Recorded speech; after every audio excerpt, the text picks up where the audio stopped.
2026ஆம் ஆண்டு இஎம்ஐ யாருக்கெல்லாம் முடியும் சார்? ரிஷபராசி சார். அவங்களுக்கு பணம் அபரிவிதமா என்னடா சொல்ற? என்னால நம்ப முடியலையே. வரும் சார். கண்ணை மூடிட்டு நீங்க வாட்டுக்கு வந்து நீங்க இஎம்ஐ அடைச்சிடலாம். ஏண்டா எங்களை இன்னமுமாடா நம்பிக்கிட்டு இருக்க? இஎம்ஐ முடியாது. சிம்மத்துக்கு சார். சிம்மம். சிம்மராசி தான் சார். சிம்மதான். சிம்மராசி. பார்த்தாலே எப்பறம் ஒருத்தனை பார்த்து அடிக்கணும் போல தோணும். பாரு சோஷியல் மீடியா கனெக்ஷன்ஸ் இவங்க தப்பான வழிகளை கூட்டு போறதுக்கான பாசிபிலிட்டி நிறைய உண்டு. சோஷியல் மீடியா கும்பம் எப்படி இருக்கும்? கும்பம் ஜாதகத்துல கட்டமெல்லாம் கண்ணா பிள்ளை இருக்கும். ஏன்டா நீங்க எல்லாம் இங்க வந்து இடம் எடுக்கிறீங்க?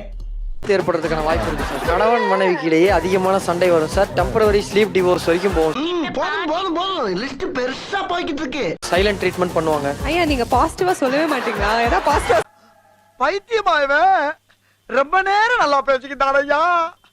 கடகம் இந்த ஆண்டு வந்து ரூல் பண்ண போறதே கடகம் தான். ஸ்பெசிஃபிக்கா புரியலையே.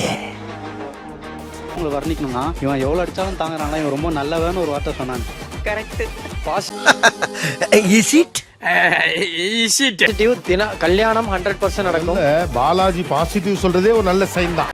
யாரா நீ இவ்வளவு டேலண்டடா இரு? அனுசு வாழ்க்கையில எதெல்லாம் சுபகாரியம் நினைக்கிறாங்களோ அது எல்லாமே இந்த வருஷம் உங்களுக்கு 100% கிடைக்கும். உருட்டு வழியில் உருட்டி பொழைக்கும் குருட்டு உலகமடா நண்பா. உருட்டை பல தேர்தல் யாருக்கு ஃபேவரா இருக்கும்? மக்களின் வாக்கு யாருக்கு அதிகமாக கிடைக்கும்? எந்த நான் வரேன் விஜய் உங்க விஜய் உயிர் என்ன வரனா? கட்சி பெண்களின் மனதை வெல்கிறதோ அந்த கட்சி ஆட்சி அமைக்கிறதுக்கான பாசிபிலிட்டி இந்த வருடம் அதிகமாக வரும்.